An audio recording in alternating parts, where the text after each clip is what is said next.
Capítulo 3. De los principiados mixtos. Se hallan las dificultades en el principiado mixto, y primeramente, si él no es enteramente nuevo, y que no es más que un miembro añadido de un principiado antiguo que ya se posee, y que por su reunión puede llamarse, en algún modo, un principiado mixto. Sus incertidumbres dimanan de una dificultad que es conforme con la naturaleza de todos los principiados nuevos. Consiste ella en que los hombres que mudan gustosos de señor con la esperanza de mejorar su suerte, en lo que van errados, y que, con esta loca esperanza, se han armado contra el que los gobernaba para tomar otro, no tardan en convencerse por la experiencia de que su condición se ha empeorado. Esto proviene de la necesidad en que aquel que es nuevo príncipe se halla, natural y comúnmente, de ofender a sus nuevos súbditos, ya con tropas, ya con una infinidad de otros procedimientos molestos como que el acto de su nueva adquisición llevaba consigo. Con ello te hallas tener por enemigos todos aquellos a quienes has ofendido al ocupar este principiado, y no puedes conservarte por amigos a los que te colocaron en él, a causa de que no te es posible satisfacer su ambición hasta el grado que ellos se habían lisonjeado, ni hacer uso de medios rigurosos para reprimirlos en atención a las obligaciones que ellos te hicieron contraer con respecto a sí mismos. Por más fuerte que un príncipe fuera con sus ejércitos, tuvo siempre necesidad del favor de una parte, a lo menos de los habitantes de la provincia, para entrar en ella. He aquí por qué Luis XII, después de haber ocupado Milán con facilidad, lo perdió inmediatamente y no hubo necesidad para quitárselo.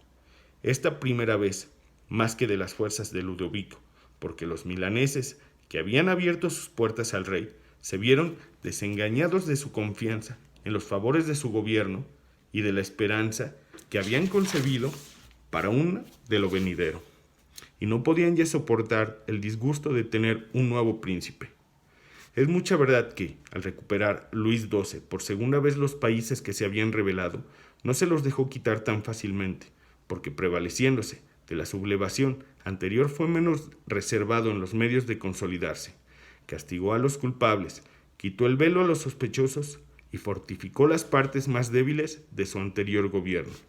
Sí, para hacer perder Milán al rey de Francia la primera vez, no había sido menester más que la terrible llegada del duque Ludovico hacia los confines del milanesado.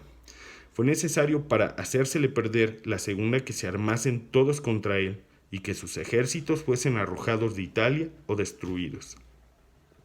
Sin embargo, tanto la segunda como la primera vez se le quitó al estado de Milán, se han visto los motivos de la primera pérdida suya que él hizo, y nos resta conocer los de la segunda y decir los medios que él tenía y que podía tener cualquiera que se hallara en el mismo caso, para mantenerse en su conquista mejor que lo hizo. Comenzaré estableciendo una distinción. O estos estados que nuevamente adquiridos se reúnen con un estado ocupado, mucho tiempo hace por él que los ha conseguido, se hallan ser de la misma provincia, tener la misma lengua, o esto no sucede así.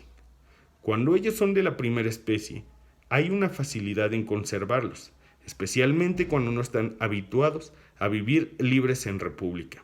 Para poseerlos seguramente basta haber extinguido la descendencia del príncipe que reinaba en ellos, porque en lo restante, conservándoles sus antiguos estatutos, no siendo allí las costumbres diferentes de las que el pueblo a que los reúnen, permanecen sosegados, como lo estuvieron la Borgoña, Bretaña, Gascuña y Normandía, que fueron reunidas a la Francia mucho tiempo hace.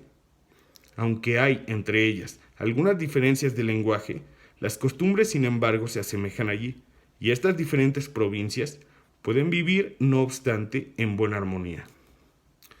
En cuanto al que hace semejantes adquisiciones, si él quiere conservarlas, le son necesarias dos cosas. La una, que se extinga el linaje del príncipe que poseía estos estados. La otra, que el príncipe que es nuevo no altere sus leyes, ni aumente los impuestos. Con ello, en brevísimo tiempo, estos nuevos estados pasarán a formar un solo cuerpo con el antiguo suyo. Pero cuando se adquieren algunos estados En un país que se diferencia en las lenguas, costumbres y constitución, se hallan entonces las dificultades, y es menester tener bien propicia la fortuna y una suma industria para conservarlos. Uno de los mejores y más eficaces medios a este efecto sería que el que la adquiere fuera a residir en ellos. Los poseería entonces del modo más seguro y durable, como lo hizo el turco con respecto a la Grecia. A pesar de todo los demás medios de que se valía para conservarla, no lo hubiera logrado si no hubiese ido a establecer allí su residencia. Cuando el príncipe reside en este nuevo estado, si se manifiestan allí desórdenes, puede reprimirlos muy prontamente, en vez de que si reside en otra parte y que los desórdenes no son de gravedad, no hay remedio ya. Cuando permanece allí, no es despojada la provincia por la codicia de los empleados, y los súbditos se alegran más de poder recurrir a un príncipe que está cerca de ellos que no a un príncipe distante que le verían como un extraño. Tienen ellos más ocasiones de cogerle amor, si quieren ser buenos, y temor, si quieren ser malos. Por otra parte, el extranjero que hubiera apetecido atacar de este estado, tendrá más dificultad para determinarse a ello. Así pues, residiendo el príncipe, en él no podrá perderles sin que se experimente una suma dificultad para quitársele. El mejor medio después del precedente consiste en enviar algunas colonias a uno o dos parajes para que sean como la llave de este nuevo estado, a falta de lo cual sería preciso tener allí mucha caballería e infantería. Formando el príncipe semejantes colonias, no se empeña en sumos dispendios, porque aun sin hacerlos o haciéndolos escasos, las envía y mantiene allí. En ello no ofende más que aquellos de cuyos campos y casas se apodera para darlos a los nuevos moradores, que no componen, todo bien considerado, más que a una cortísima parte de este estado, y quedando dispersos y pobres aquellos a quienes ha ofendido, no pueden perjudicarle nunca.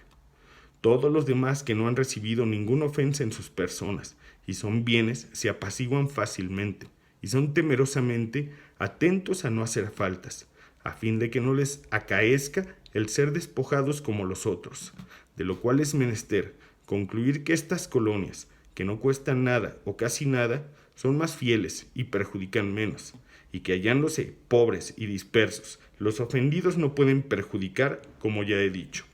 Debe notarse que los hombres quieren ser acariciados o reprimidos, y que se vengan de las ofensas cuando son ligeras. No pueden hacerlo cuando ellas son graves. Así pues, la ofensa que se hace a un hombre debe ser tal que le inhabilite para hacerlos temer su venganza. Si en vez de colonias se tienen tropas en estos nuevos estados, se expende mucho, porque es menester consumir para mantenerlas. ¿Cuántas rentas se sacan de semejantes estados? La adquisición suya que se ha hecho se convierte entonces en pérdida y ofende mucho más, porque ella perjudica a todo el país con los ejércitos que es menester alojar allí en las casas particulares. Cada habitante experimenta la incomodidad suya y son unos enemigos que pueden perjudicarle aún permaneciendo sojuzgado dentro de su casa. Este medio para guardar un estado es, pues, bajo todos los aspectos, tan inútil como el de las colonias es útil. El príncipe que adquiere una provincia cuyas costumbres y lenguajes no son los mismos que los de su estado principal, debe hacerse también allí el jefe y protector de los príncipes vecinos, que son menos poderosos que él, e ingeniarse para debilitar a los más poderosos de ellos. Debe además hacer de modo que un extranjero tan poderoso como él no entre en su nueva provincia, porque acaecerá entonces que llamarán allí a este extranjero los que se hallen descontentos con motivo de su mucha ambición o de sus temores. Así fue como los etolios introdujeron a los romanos en la Grecia y demás provincias en que éstos entraron. Los llamaban allí siempre los habitantes. El orden común de las causas es que, luego que un poderoso extranjero entre en un país, todos los demás príncipes, que son allí menos poderosos, se le unan por un efecto de la envidia que habían concebido contra el que los sobrepujaba en poder, y a los que él ha despojado, En cuanto a estos príncipes menos poderosos, no hay mucho trabajo en ganarlos, porque todos juntos formarán gustosos cuerpo en el estado que él ha conquistado. El único cuidado que ha de tenerse es el de impedir que ellos adquieran mucha fuerza y autoridad. El nuevo príncipe, con el favor de ellos y sus propias manos, podrá abatir fácilmente a los que le son poderosos, a fin de permanecer en todo el ámbito de aquel país. El que no gobierne fácilmente esta parte, perderá bien pronto lo que él adquirió, y mientras que lo tenga, hallará en ello una infinidad de dificultades y sentimientos. Los romanos guardaron bien estas precauciones en las provincias que ellos habían conquistado. Enviaron allá colonias, mantuvieron a los príncipes de las inmediaciones menos poderosas que ellos sin aumentar su fuerza. Debilitaron a los que tenían tanta como ellos mismos y no permitieron que las potencias extranjeras adquiriesen allí consideración ninguna. Me basta citar, por ejemplo, de esto la Grecia en que ellos conservaron a los acayos y etolios, humillaron el reino de Macedonia y echaron a Antíoco. El mérito que los acayos y etolios contrajeron en el concepto de los romanos no fue suficiente nunca para que éstos les permitiesen engrandecer ninguno de sus estados. Nunca lo redujeron los discursos de Filipo hasta el grado de tratarle como amigo sin abatirle, ni nunca el poder de Antíoco pudo reducirlos a permitir que él tuviera ningún estado en aquel país. Los romanos hicieron en aquellas circunstancias lo que todos los príncipes cuerdos deben hacer cuando tienen miramiento, no solamente con los actuales perjuicios, sino también con los venideros, y que quieren remediarlos con destreza. Es posible hacerlo, precaviéndolos de antemano, pero si se guarda a que sobrevengan, no es ya tiempo de remediarlos, porque la enfermedad se ha vuelto incurable. Sucede, en este particular, lo que los médicos dicen de la tisis, que en los principios es fácil de curar y difícil de conocer, pero que en lo sucesivo, si no la conocieron en su principio, ni le aplicaron remedio alguno, se hace, en verdad, fácil de conocer, pero difícil de curar. Sucede lo mismo con las cosas del Estado. Si se conocen anticipadamente los males que pueden manifestarse, lo que no es acordado más que a un hombre sabio y bien prevenido, quedan curados bien pronto, pero cuando, por no haberlos conocido, les dejan tomar incremento de modo que llegan al conocimiento de todas las gentes, no hay ya arbitrio ninguno para remediarlos. Por esto, previendo los romanos de lejos los inconvenientes, les aplicaron el remedio siempre en un principio, y no les dejaron seguir nunca su curso por temor de una guerra. Sabían que ésta no se evita, y que si la diferimos es siempre con provecho ajeno. Cuando ellos quisieron hacerla contra Filipo y Antíoco en Grecia, era para no tener que hacérsela en Italia. Podían evitar ellos entonces a uno y a otro, pero no quisieron, ni les agradó aquel consejo de gozar de los beneficios del tiempo, que no se les cae nunca de la boca de los sabios de nuestra era. Les acomodó más el consejo de su valor y prudencia. El tiempo que echa abajo cuanto subsiste puede acarrear consigo tanto el bien como el mal, pero igualmente tanto el mal como el bien. Volvamos a la Francia y examinaremos si ella hizo ninguna de estas cosas. Hablaré no de Carlos VIII, sino de Luis XII, como de aquel cuyas operaciones se conocieron mejor, visto que él conservó por más tiempo sus posesiones en Italia. Y se verá que hizo lo contrario para retener un estado de diferentes costumbres y lenguas. El rey Luis fue atraído a Italia por la ambición de los venecianos, que querían por medio de su llegada ganar la mitad del estado de Lombardía. No intento afear este paso del rey ni su resolución sobre este particular, porque queriendo empezar a poner en pie a Italia, no teniendo en ellas amigos y aún viendo cerradas todas las puertas a causa de los estragos que allá había hecho el rey Carlos VIII, se veía forzado a respetar los únicos aliados que pudiera haber allí. Y su plan hubiera tenido un completo acierto si él no hubiese cometido falta ninguna en las demás operaciones. Luego que hubo conquistado, pues, a Lombardía, volvió a ganar repetidamente en Italia la consideración que Carlos había hecho perder en ella las armas francesas. Génova cedió, se hicieron amigos suyos los florentinos, el marqués de Mantua, el duque de Ferrara, Bentivoglio, príncipe de Bolonia, el señor de Forli, los de Pesaro, Rimini, Camerino, Piombino, los luqueses, pisanos, sieneses, todos, en una palabra, salieron a recibirle para solicitar su amistad. Los venecianos debieron reconocer entonces la imprudencia de la resolución que ellos habían tomado, únicamente para adquirir 2 territorios de la provincia lombarda, e hicieron al rey dueño de 2/3 de la Italia. Que cada uno ahora comprenda con cuán poca dificultad podía Luis XII, si hubiera seguido las reglas de que acabamos de hablar, conservar su reputación en Italia y tener seguros y bien definidos a cuantos amigos se había hecho él allí, siendo numerosos estos, débiles por otra parte, y temiendo el uno al papá y el otro a los venecianos. Se veían siempre en la precisión de permanecer con él, y por medio de ellos le era posible contener fácilmente lo que había de más poderoso en toda la península. Pero apenas llegó el rey a Milán, cuando obró de un modo contrario, supuesto que ayudó al papa Alejandro VI a apoderarse de la Romaña, no echó de ver que con esta determinación se hacía débil. Por una parte, desviando de sí a sus amigos y a los que habían ido a ponerse bajo su protección, y que, por otra, extendía el poder a Roma, agregando una tan vasta denominación temporal a la potestad espiritual que le daba ya tanta autoridad. Esta primera falta le puso en la precisión de cometer otras, de modo que para poner un término a la ambición de Alejandro e impedirle hacerse dueño de la Toscana, se vio obligado a volver a Italia. No le bastó el haber dilatado los dominios del Papa y desviado a sus propios amigos, sino porque, por deseo de poseer el reino de Nápoles, se lo hizo repartir con el rey de España.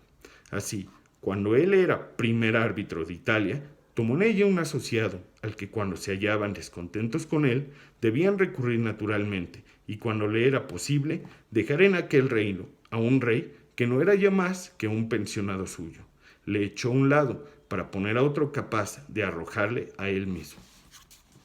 El deseo de adquirir es a la verdad una cosa ordinaria y muy natural, y los hombres que adquieren cuando pueden hacerlo serán alabados y nunca vituperados por ello, pero cuando no pueden ni quieren hacerse su adquisición como conviene, en esto consiste el error y motivo de vituperio.